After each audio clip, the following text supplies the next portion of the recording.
কার্যকলাপের অভিযোগে Hemtabad block Trinamool Congress chairman পদ থেকে সরিয়ে দেওয়া হলো নারায়ণ চন্দ্র দাসকে। সোমবার হেমতাবাদ দলীয় কার্যালয়ে সাংবাদিক বৈঠক করে একথা ঘোষণা করেন ব্লক তৃণমূল কংগ্রেস সভাপতি আশরাফুল আলী। এই ঘোষণার জেরে চাঞ্চল্য ছড়ায় রাজনৈতিক মহলে। নারায়ণ দাস দীর্ঘদিনের দলের সৈনিক হিসেবে পরিচিত। তিনি দলের প্রতীকে পঞ্চায়েত স্তরে জনপ্রতিনিধিও ছিলেন, কিন্তু একাধিক অভিযোগে তাকে পদ থেকে সরিয়ে দেওয়ার সিদ্ধান্ত নেওয়া হয়। রাজ্য জুড়ে তৃণমূল সরকারের লাগাম ছাড়া দুর্নীতিতে এবারে সরকারি আবাস যোজনায় যোগ্য প্রাপক নাগরিকদের বঞ্চিত করায় ও তৃণমূল নেতাদের আবাস যোজনায় অগ্রিম ঘুষ নেওয়ার প্রতিবাদে হেমতাবাদে বিডিও অফিস ঘেরাও করে বিক্ষোভ দেখালো বিজেপি। সোমবার দুপুরে একটি বিক্ষোভ মিছিল করার পাশাপাশি হেমতাবাদ বিডিও অফিস ঘেরাও করে বিক্ষোভে সামিল হয় বিজেপি নেতৃত্ব। পাশাপাশি 7 দফা দাবি জানিয়ে হেমতাবাদ ব্লক সমষ্টি উন্নয়ন আধিকারিকের কাছে একটি স্মারকলিপি জমা দেয় বিজেপি নেতৃত্ব। রবিবার ছিল বিশ্ব এইডস বিরোধী দিবস। এদিন সরকারিভাবে অফিস সহ শিক্ষা প্রতিষ্ঠান বন্ধ থাকায় 2রা ডিসেম্বর এক শোভাযাত্রা বের করা হয় এবং একটি ট্যাবলো উদ্বোধন করা হয় করণদিঘিতে। এদিনের অনুষ্ঠানে উপস্থিত ছিলেন করণদিঘির BDO Jayanta Debabrata Chowdhury, joint BDO Bappaditya Roy, CDPO Sajib Uddin Mondal সহ করণদিঘি পঞ্চায়েত সমিতির সদস্যরা। কর্মক্ষেত্রে নারীদের অবমাননা বা যৌন হেনস্থার মতো ঘটনা রুখতে সোমবার সচেতনতা শিবির আয়োজিত হলো মালদা মেডিকেল কলেজ ও হাসপাতালে। কাজের জায়গায় কোনো রকম সমস্যার মধ্যে পড়লে কিভাবে, কোথায় আবেদন করবেন মহিলা কর্মীরা, তাদের জন্য আইনি সুরক্ষা কবচ কি রয়েছে, অথবা পুরুষ কর্মীরা কর্মক্ষেত্রে কিভাবে মহিলাদের সঙ্গে ব্যবহার রাখবেন, এসব বিষয়ে আলোচনা করা হয় এদিনের এই শিবিরে। গাজল ব্লক কৃষি দপ্তরে বীজ বিতরণ কর্মসূচি অনুষ্ঠিত হলো সোমবার। এদিন প্রায় 20 জন কৃষকদের মধ্যে মসুরির বীজ বিতরণ করা হয়। কৃষি দপ্তর সূত্রে জানা গিয়েছে, গাজল ব্লকের প্রায় 1000 কৃষকের মধ্যে মসুরির বীজ বিতরণ করা হবে। কৃষি দপ্তরের একাধিক আধিকারিক কর্মসূচিতে উপস্থিত ছিলেন।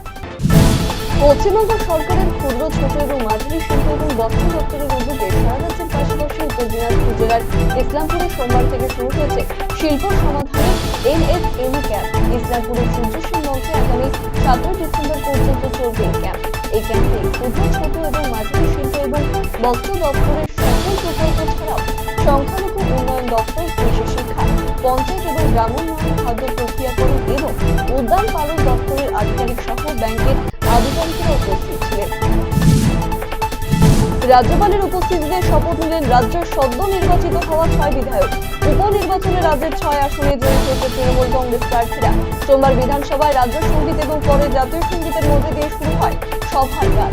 এরপর বিধায়ক হিসেবে একে একে শপথ নেন সিতাই বিধানসভা কেন্দ্র থেকে নির্বাচিত হওয়া সঙ্গীতা রায়, মাদারিহাট বিধানসভা কেন্দ্র থেকে নির্বাচিত হওয়া জয়প্রকাশ দত্ত সহ 6 বিধায়ক। 10 টাকার কন্টেইনার থেকে উদ্ধার 40টি মহিষ। ঘটনায় গ্রেপ্তার এক গোপন সূত্রে খবরের ভিত্তিতে শিলিগুড়ি মহকুমা পরিষদের অন্তর্গত ফাঁসিদেওয়া ব্লকের মুরারিগঞ্জ চেকপোস্ট এলাকায় অভিযান চালায় বিধাননগর থানার পুলিশ। সেখানে একটি 10 টাকার কন্টেইনার আটক করে এবং তল্লাশি চালাতে উদ্ধার হয় মহিষ।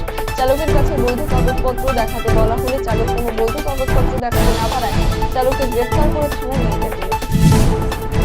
প্রধানের পদত্যাগের দাবিতে অবস্থান বিক্ষোভের পর এবারে বিডিওর কাছে অভিযোগ বিক্ষুব্ধ তৃণমূল নেতৃত্বে। উল্লেখ্য, দলেরই পঞ্চায়েত প্রধান নুরি বেগমের বিরুদ্ধে আবাস যোজনায় দুর্নীতির অভিযোগে ইসলামপুরের সুজালি পঞ্চায়েত দপ্তরের সামনে ধর্ণা অবস্থানে সামিল হয় তৃণমূল পঞ্চায়েত সদস্য এবং কর্মী সমর্থকেরা। প্রধানকে অপসারণের পাশাপাশি প্রধানের স্বামী প্রাক্তন অঞ্চল সভাপতি আব্দুল বকের বিরুদ্ধে ওঠা দুর্নীতির অভিযোগে সিবিআই তদন্তের দাবি জানানো হয় বিক্ষোভকারীদের তরফে। শুরু হয়েছে বিজেপির নতুন সদস্যপদ গ্রহণ কর্মসূচি। সোমবার ইসলামপুরে বিজেপির পক্ষ থেকে পদ চলতি মানুষদেরকে সদস্যপদ নেওয়া হয়। জেলা সভাপতি বাসুদেব সরকার সহ অন্যান্যরা অংশ নেন এদিনের এই কর্মসূচি।